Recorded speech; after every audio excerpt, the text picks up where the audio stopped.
how to check your iPhone original or not. Let's go to settings, go to general, about.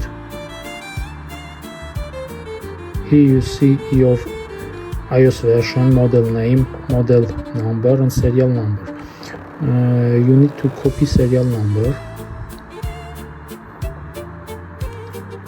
After that, go to your browser, open iPhone official page, iPhone check. You can search in Google, check coverage.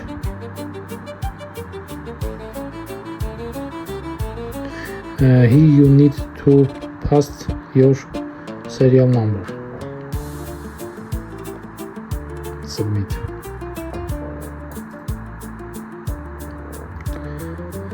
If you see here is iPhone 15 serial number,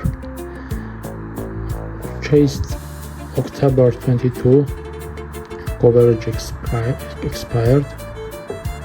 It means that your iPhone is original.